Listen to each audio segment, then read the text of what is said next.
Because as you know, I am on the air from 5 to 7 in the morning, which means I have been up since 3 o'clock this morning. There you go. And if you don't want me to turn into a pumpkin at 7:45, we're going to get this going, right? Okay.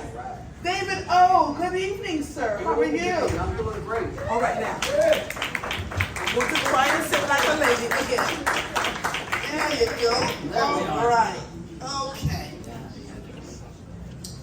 So your section is going to be 20 minutes. Questions from registration and UAC sentiment survey results. Welcome to this forum, sir. It is important that we hear from all of your voices. This has been an incredible election season. I don't think we've ever seen so many people run for mayor. Yeah. Correct me if I'm wrong. In one election cycle. And you and Sherelle came out as the cream on top. You're on the Republican ticket. She is on the Democratic ticket. I was there on Monday when you had the conversation with 6ABC, and I ended up going on the air Tuesday morning asking a bunch of questions because I heard a lot of things, right? So you and I are going to have a thoughtful, deep, and honest conversation. I'm asking you to answer the questions as thoroughly as you possibly can, and address the audience, because as cute as I am, you don't have to look at me, right? All right. So, ladies and gentlemen, now it's time to hear from our Republican mayoral candidate, David O. We will explore the same critical topics with him, including housing, city services and infrastructure, gun violence and crime, and the opioid crisis. David, the questions tonight are aimed at understanding your plans and policies regarding these important matters that affect each and every one of us. Questions from the UHC Citywide Public Sentiment Survey. We're going to do this. This is a 14-minute segment, so I want you to, monitor your time as we go along so we can stay on track. Let's start with insights gathered from UAC's Citywide Public Sentiment Survey. David, the purpose of the sentiment survey was to understand the policies, priorities, and solutions Philadelphians want to see from their next mayor. So question number 1. To begin, we're going to spend some time on the issues Philadelphians have identified as the most important to them, gun violence and crime. UHC survey revealed that over 80% of respondents experienced negative impacts due to gun violence. What comprehensive strategies do you propose to address gun violence and create safer communities? So for me, I think the first thing is that we have to send a message, because I think communication is so important. And the message has to be that things are going to be different.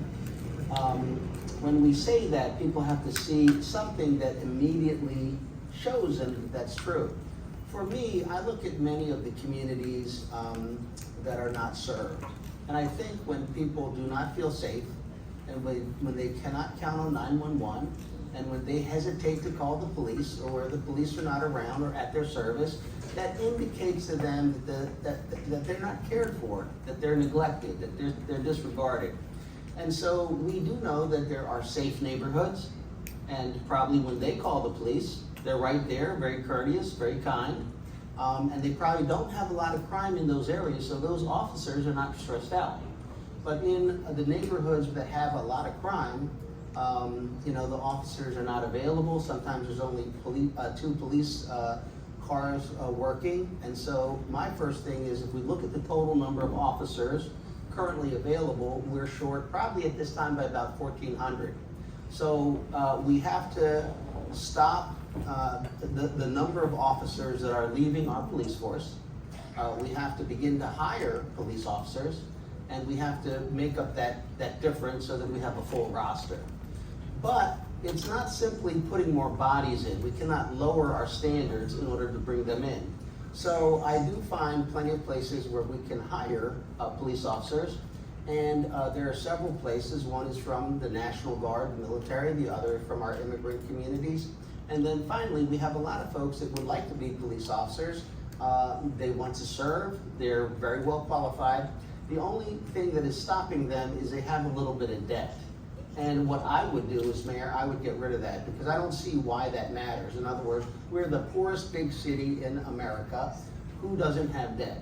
So if you have debt from, the credit cards or something like that, that should not stop you from being who you want to be, as far as I can tell, right? So if I get rid of that, then if you get a job, you're getting paid while you're going to the academy, you're getting health care, you're able to take care of that debt. And if you need some help, we'll manage that for you too. As we begin to increase the number of officers we have, I think it's a fresh start with our police force. And I believe that most people who want to be officers want to be that person that is there to help others. And sometimes at the risk of their own life. And that's a valuable thing, but we have to train them properly. If we don't train and equip them properly, that's the employer's fault. That's our fault.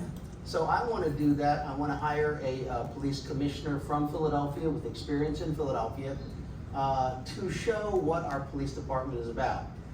Our police department is about protecting people and ensuring that no one's rights. We have lots of different rights here. Everyone's entitled to know what their rights are and to have their rights respected. And the only people that actually enforce that are the police.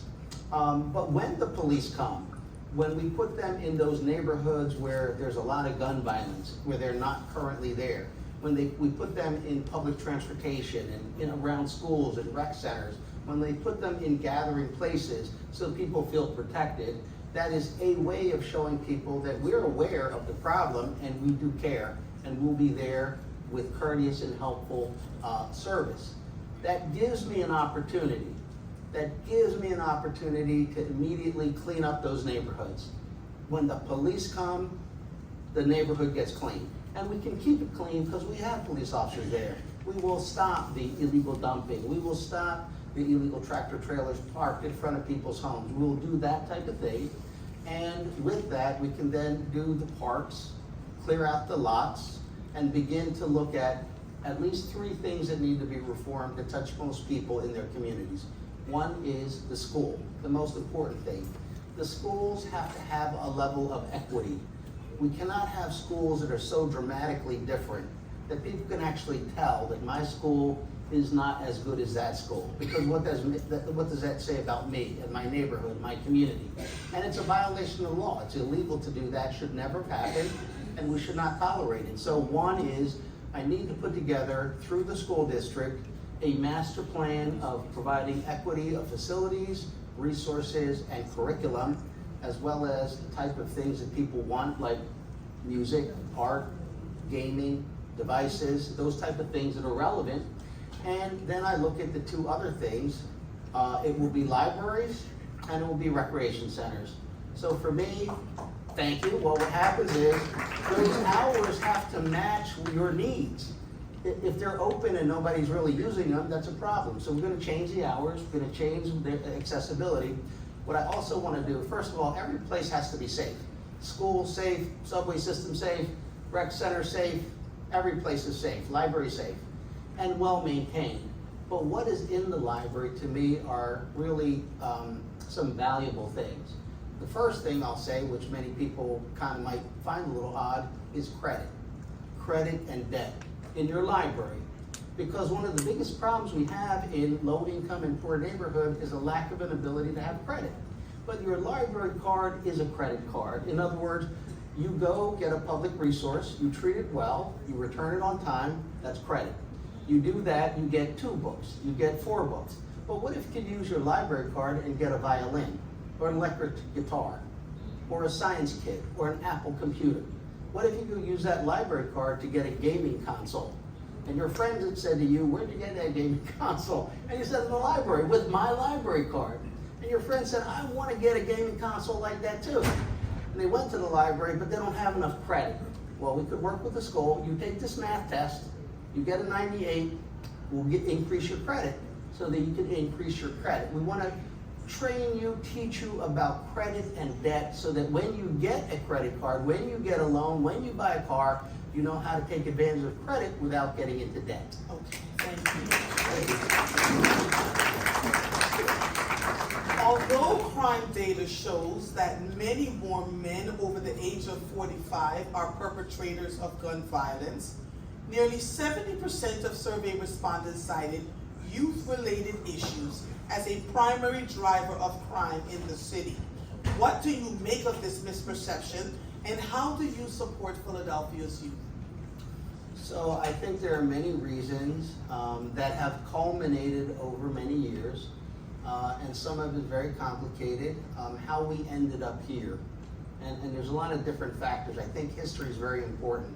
What happened during the cocaine years? What happened during the crack years? What happened when crack dealers started using juveniles? When the juveniles became the sellers, the enforcers, and then the people running the show. And so the access to illegal weapons or weapons, ghost guns, whatnot, you know, the big difference is this. It's not the weapon, it's the magazine. It's the capacity of the magazine, extended magazines. And so right now, the ability to get firearms, semi-automatic weapons, and to put in there like the large capacity magazines has really kind of redefined the problems that we have. The next thing is what is happening that our young people are so ready to kill each other. That is a problem of the inner person. What is the problem with the inner person? That is complicated, but it is kind of obvious too, right? In other words,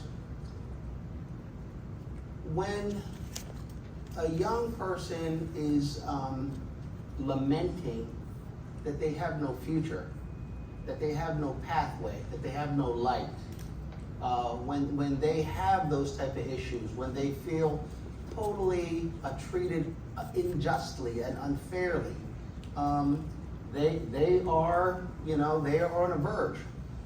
Someone steps on my foot. Do I shoot them? I don't. I don't. Someone steps on somebody else's foot, out comes a gun to get shot. Now, why is that? That person has very low self-esteem. That's a way to say it, right? But when it's magnified in the public, when it's magnified on social media, people feel, young people, their backs up against the wall. So that has led to many of the problems, but it's originating from someplace. And I think it's very important on my part that we want really kind of try to understand like what is happening, try to understand that how we diffuse that is by showing that we care. And I don't mean like I just love you. You have to see it in your school. You have to see the vocational training. You have to see the opportunity. You have to see the better conditions. Like people have to see that pathway to be who they, I believe everybody is somebody yet to develop. Thank you. Yeah, we have to have that pathway so you know who you can be. Thank you. There's a timekeeper, right? I'm sorry. So Just she stick it in my sticks up her face card. better. There you Yeah, go. I'll be better behaved. No worries. All right, before I ask this question, I want to share some data with you about what Philadelphians think will decrease crime. Based on our survey, 42% of respondents think expanding stop and frisk is extremely or very important, and 52% think increasing police funding is extremely or very important. Between 85 and 87% think increasing funding for schools, investing in services, and helping people get jobs and increasing access to mental health and drug treatment services should be prioritized effectively to decrease crime in Philadelphia. So as you can see, it's not the police, it's not, it's school, right? How do you plan to address crime effectively in our city, considering these community perspectives? So I do understand the community perspective. What I will say, however, is this. If you're electing me, I spend a lot of time at the computer, researching, going through the community. People who have jobs or they have other things to do, they don't really do that. Like I do that full time. I'm in very many communities. I'm in all sorts of areas of our city. I do a lot of reading and a lot of research around these things, and I look at best practices. I look also what happened 20 years ago, 40 years ago, 60 years ago. Like, where was a place that had all these problems and it disappeared, it became better? Where was a place that was doing really well and all of a sudden it was full of violence? So in that place, there's two things that I do, right? You elect me to do your will. You elect me to do what you don't know, because you don't have the time to study and things like that. So if I know better, I'm going to do better, right? And that's a judgment call. So what I'd say is this, there has to be a stop to the violence. Investing in schools, 1000% agree. Look at our schools. I mean, that didn't happen overnight. This has been decades of inequity, discrimination, failure. You know, it's not like you turn that around tomorrow, and why wasn't it fixed 10 years ago, 20 years ago, 30 years ago, 50 years, it wasn't. So for me, right now, it is to stop the violence, and that's done with policing and security. Once we stop the violence, we have a limited opportunity, a window of opportunity to begin to take advantage of the ceasefire, to begin to do those things that you said. Investing in the schools. Now, sometimes an investment in schools, you won't see the results for 10 years. Or if you're dealing with some kids, that might not happen until much later. But we have to do an investment that people can see immediately. And so what I generally kind of say is this. We have two ways of looking at it. Here's how I look at it. If I have a $2,000 table and you have a $200 table, we're trying to get my table, 2,000, to your table, 200 to 2,000, right? But most people are really concerned about what's on the table, not the table. I got food, I got computers, I got things on my table, and you have nothing on your table. We can put things on your table that immediately change your life, give you access. I'm watching the clock, I just ran out of time. Now transitioning to questions from our event registration. One of our community members, Asaya from Northeast Philadelphia, says many Philadelphians struggle to make ends meet with low wages. How will you work to increase workforce development support to encourage training and living wages to improve our standard of living? Yeah, you know, for me, there are several ways to do it. One, I'll just run through a list of things. For me, in public school, every public school should have vocational and career training. We used to have it, it was removed, I would put it back in every school.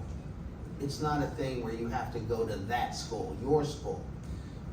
Every school should have those things because art and music and all that is also a career in the creative arts economy. Things that people do artistically with graphics, computer, those type of things. I want to put a VET program in, I'll just explain it. That really, I found that that's what they do in Europe. It's a fantastic program.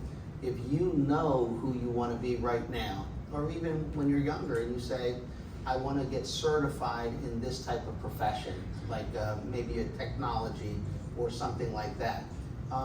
What happens is you get into high school, 9th and 10th grade, you pursue that study, you become very, very good at it, and then in 11th, 12th grade, you do part-time in school, part-time in the workforce. In the workforce, you have much better facilities, much better real-life experiences at Boeing, at Augusta Aerospace, at Merck. You won't get that in school. You will have multi-million-dollar, sometimes billion-dollar facilities and whatnot to work with, and you'll get paid a very good salary in order to do that. And when you're done, you'll be certified and you'll get a job. That's an opportunity for people as well. I'm very interested as well on this topic of career.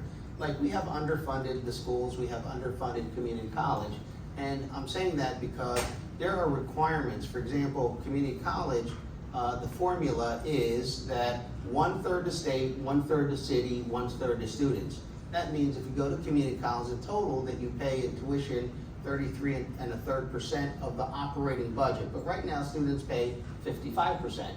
So they're overpaying. And the state is not contributing. We can't really do that much with that because the state said when they don't contribute, the city makes it up. That's the rule, right? But the city's only doing like 19%. And so community college has been grossly underfunded all these years. I did a bill to put the proper amount of funding in. That bill was defeated. I could go through all the bills that were defeated, which is why I'm running for mayor. So if we fund community college, that is a great place for people to have a career, 2-year college, 4-year college, things like that. And then finally, we have to do that within our prison system. We have 375,000 people that have been incarcerated, and if we don't reverse that and turn it around, we will not get to, prosperity. We won't address poverty. We will have broken families.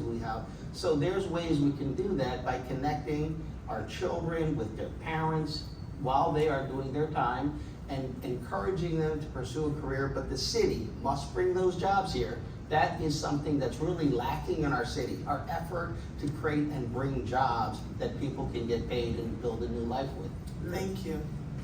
Kayla from Southwest Philadelphia asks, how will you ensure community members, especially in areas like Kensington, feel safe and have open access to their neighborhoods?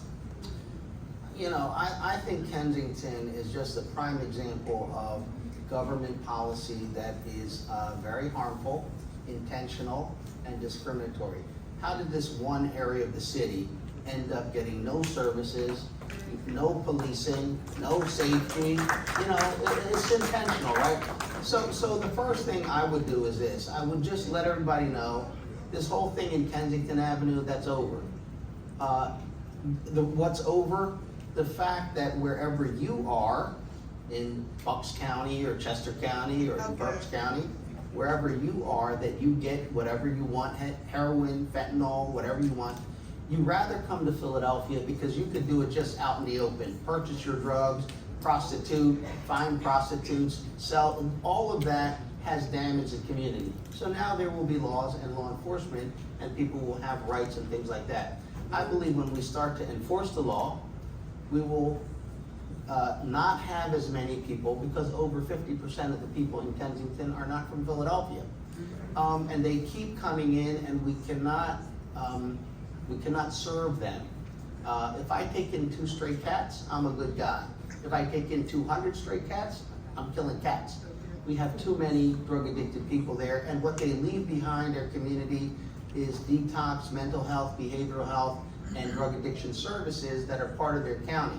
We will take them. When we go through and begin to arrest drug dealers, arrest the people who needs detox, who needs mental health, we'll do that. But I need to know who they are, because their county's getting a bill from us, from Philadelphia. You're gonna pay us for the services, right?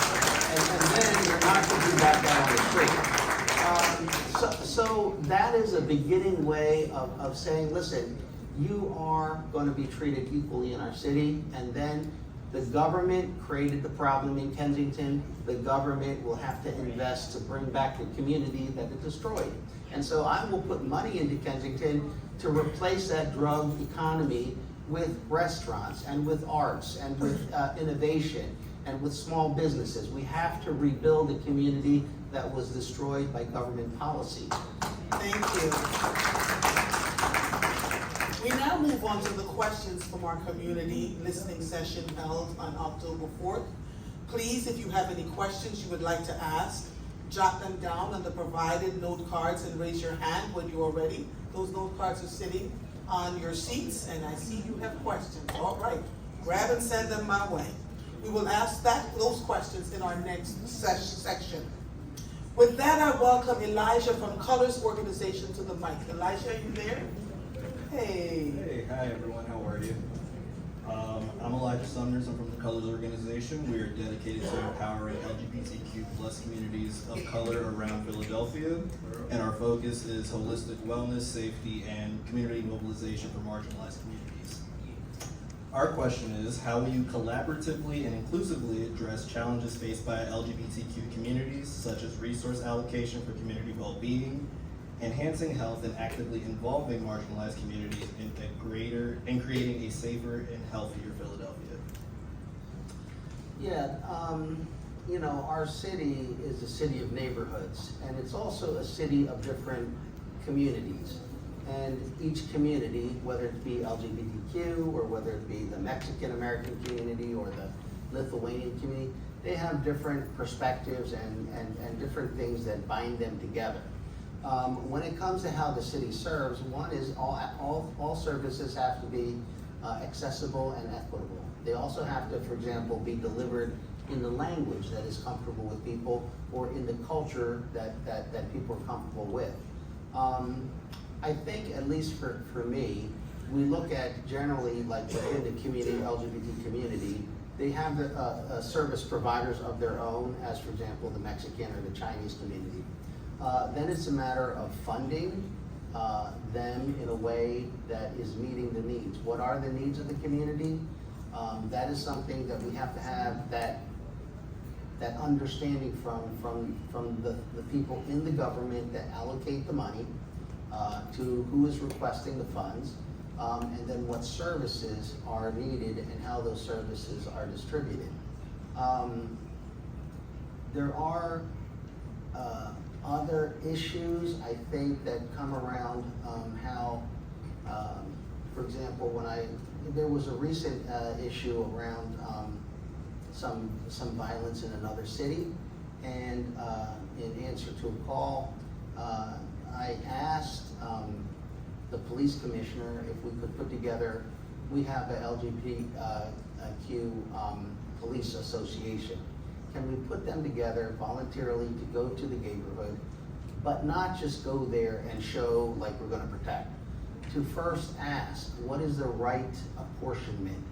You know, is it 5 officers? Is it 1 officer? Is it a car? Is it a bicycle? Like, how do we show that we care? We're gonna make sure everyone's safe, but not in a way that people are shocked by the police presence.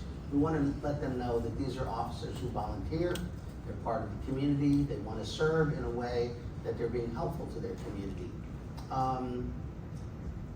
I think those are the primary things that I look at. I mean, you know, the city by law is non-discriminatory, and all services have to be available, all spaces have to be available on an equal access basis. Thank you. Is it Kyle or Lexi from NAMI that's coming up? Amanda Grace. It's, I'm Amanda Grace. okay, so I have a whole different person. Okay. Please, Yes. ask your question. They are sick, so they were not able to come We're tonight. sick, okay. But hello, everyone. My name is Amanda Grace. I am from NAMI, Philadelphia, and I also represent the 1 in 5 Americans who are living currently with a diagnosable mental illness. The National Alliance on Mental Illness, our mission is dedicated to improving the lives of people who are affected with mental illness through support, education, and advocacy. Now, I actually work as a young adult mental health professional, and my question for you is, considering the challenges like limited access to mental health resources in educational institutions and communities that are living in cycles of violence and trauma, what specific policies and initiatives will you introduce to increase access to mental health professionals, reduce stigma, create safe environments for those who are living with mental illness? Thank you. Well, I mean, mental illness is something we're much more cognizant of today than in the past. We're also dealing with increased issues after the pandemic. People being connected on social media are much more aware of issues that, issues of social justice, things like that, that disturb people. I think people have a lot of pressures on them. One of them we were just talking about, the murders that we have, the violence, how that is stemming from where that people are acting out in these manners. We have seen a very large increase of drug addiction. There's probably a corresponding increase in alcoholism and other things.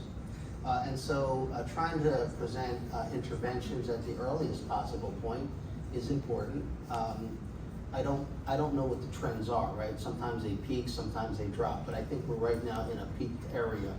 And so it's important for us to ensure that in our schools, in our communities, through our government, that mental health services are available. I think we also have mobile units now, and we're trying to integrate that with our first responders. Many times our first responders are going to be police officers, not firefighters, not ambulances. It's usually that 911 call, someone arrives, and there's a mental health issue. The police have to be much more sensitive, better trained, and have the resources available to serve the public. And I think that's one of the important things that we do. When it comes to some of the things, for example, we have social services, but we also have prisons, right? And so when you're in our custody, you're in our care. We have to have that attitude. When you're in our custody, you're in our care. How do we treat you? How do we treat you well? How do we make sure there's no unintended consequences? We do a mental health check, we do a physical health check, we do all that so that we can provide those services for folks. But I think we have to redesign some things. Me personally, I would do that given the opportunity, because I think we're putting people into places where we are triggering lots more reaction and things like that. So those are the things that I do. Thank you. We're now a full 2 minutes behind, and so I want to catch up a little bit. Before we wrap up this section, I would like to pose the same question from UAC's program partner, One Day at a Time. In light of the rising opioid crisis in Philadelphia, how will you address the urgent need for comprehensive addiction support and treatment services, ensuring that individuals battling addiction receive the help they need to rebuild their lives? Yeah, I mean, that's a very challenging problem, and I think it's a challenging problem because of the way that our government handled things. So as I said initially, we have a certain capacity. You cannot do more than your capacity. If there's, for example, another county that is sending all their drug addicted persons here, we're over capacity, they're under capacity. The other thing is this, we generally can understand within our city, like where people come from, what neighborhoods, what environments, what are the issues. Now, if someone is getting, if they're from like Berks County or someplace, I really don't know much about Berks County. And particularly if you're in a wealthy suburb, I don't exactly know what's going on there. I think they need to know. I think they need to know that we have a drug addiction problem and we have to start putting our resources and our attention to our own population. That doesn't happen when they just send them to Philadelphia and we're over capacity. So on my part, you know, I did a resolution on combating opioid and heroin addiction in 2016. And as a result, I had like 7 community meetings. I went to various communities, heard from a lot of people. And then from there, we went out to other, like Camden, New Jersey, other counties to see how do we work together. And a lot of the problems that I see in terms of, there's many problems, and one of them is that we do not make services available when they're needed. And for me, when people want services, they should get services. But there's a lot of bureaucracy. For example, you have to have an ID. Well, you don't need an ID. But if you don't have an ID, and many people who have been living in Kensington for 6 months, a year, they don't have an ID anymore. So they can't get services when they want to get the service. You have to have 3 days clean, right? So if you come in on a Friday morning, they won't take you until you come back. They're not coming back. When someone needs help, they need help. When they want help, you give them help because that moment is fleeting. And so, you know, for me, we give them the help they need as many times as we can. But the federal government is reducing length of stay, and that is a really problematic thing if you want people to be able to initially get the services they need with a greater expectation of success. So the city's gonna have to supplement length of stay. We can't do that if we're over capacity. We have to get to capacity, serve the people with quality care, better care, things like that. But I'll just say this, we should not allow people to linger in drug addiction. It is changing their physiology, their brain. They are doing things that they regret, you know, in their life. We don't want them to regret. We don't want them, when they become sober, to begin to realize, you know, we have bipolar issues, we have depression, that it is making their life worse and worse, and they're more likely to relapse into drug addiction. So as quickly as we can, we need to intervene, we need to bring them out, we need to care for them, we need to get them. The more they're on drugs, the more difficult it's going to be. Thank you. Thank you, everyone. We have reached our final section of the evening. Let us shift our focus to the questions coming directly from our audience tonight. I need those questions. I appreciate your engagement, and we'll do our best to address as many questions as possible in the time that we have.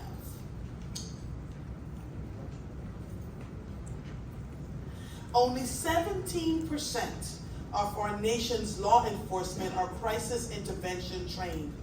Will you mandate a 100% police force in intervention trained police force in Philadelphia?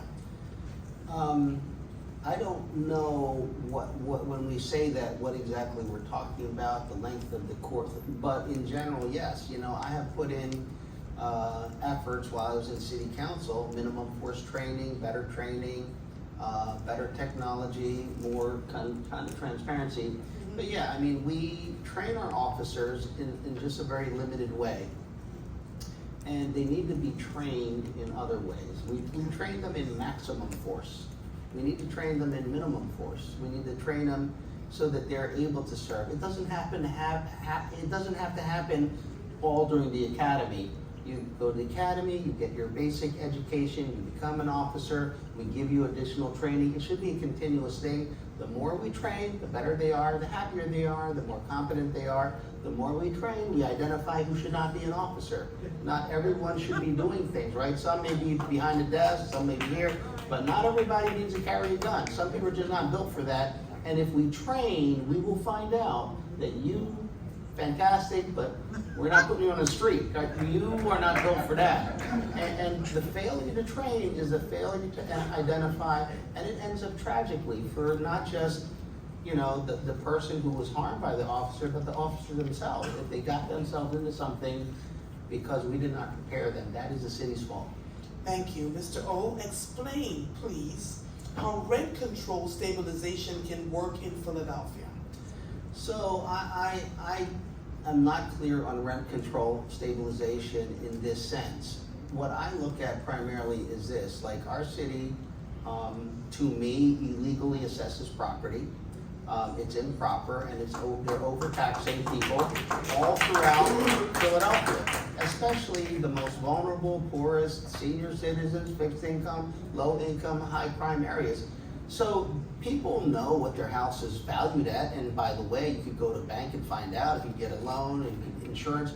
So when your property assessment is like triple, you can't pay that, and what happens? You're being driven out of your neighborhood. Whose fault is that? It's the government, it's the city. And this city doesn't have ears, it does not hear people.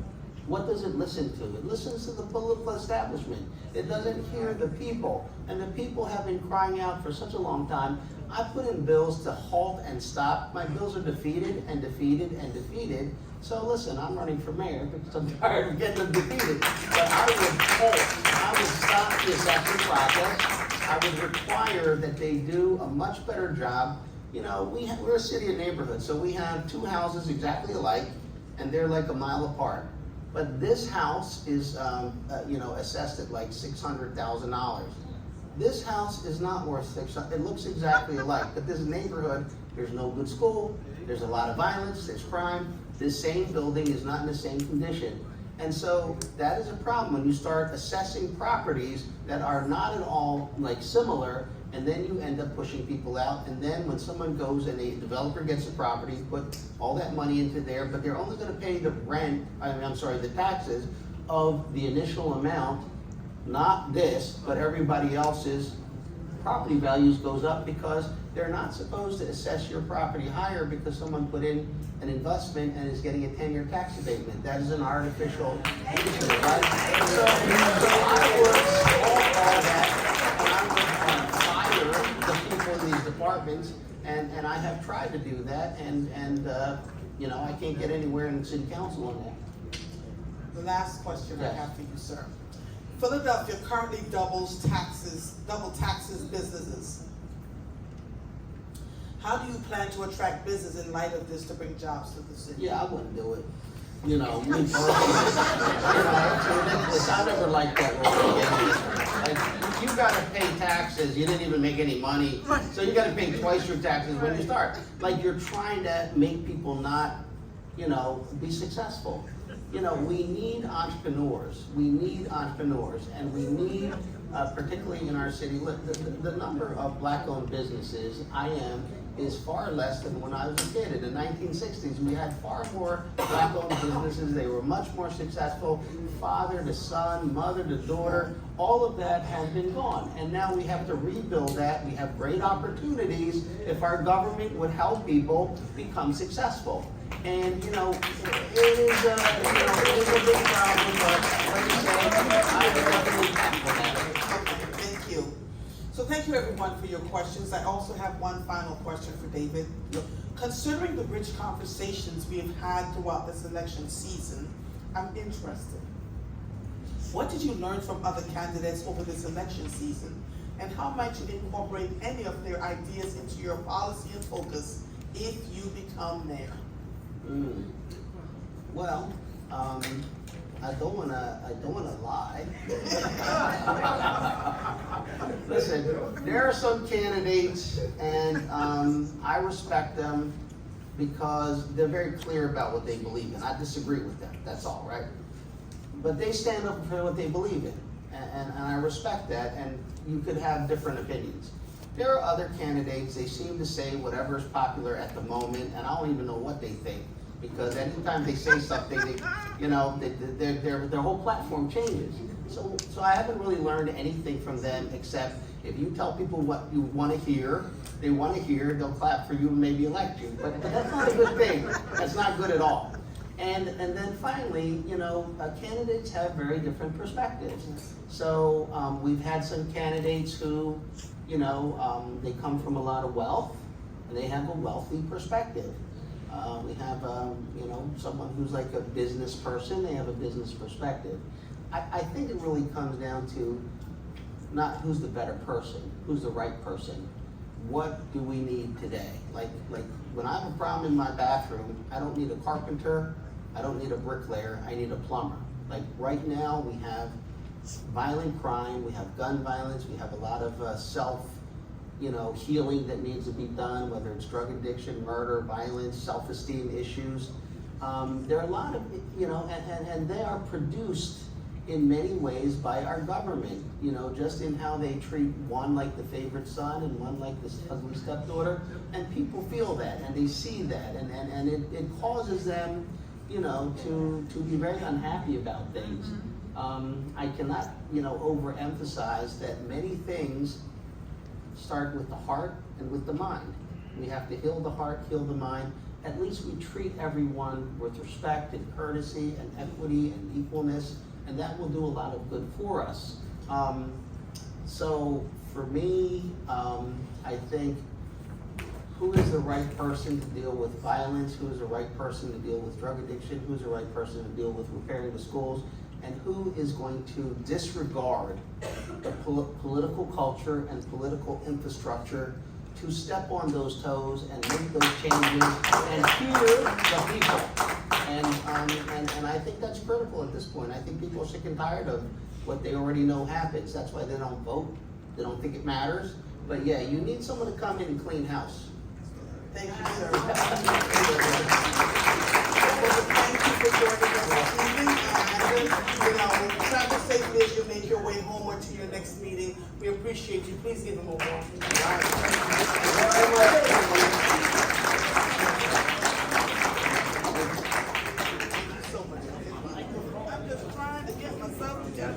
All right, y'all. We have reached the conclusion of our evening. Ladies and gentlemen, I want to extend my heartfelt thanks to Sherelle Parker and David O for their participation, and to all of you for your active engagement.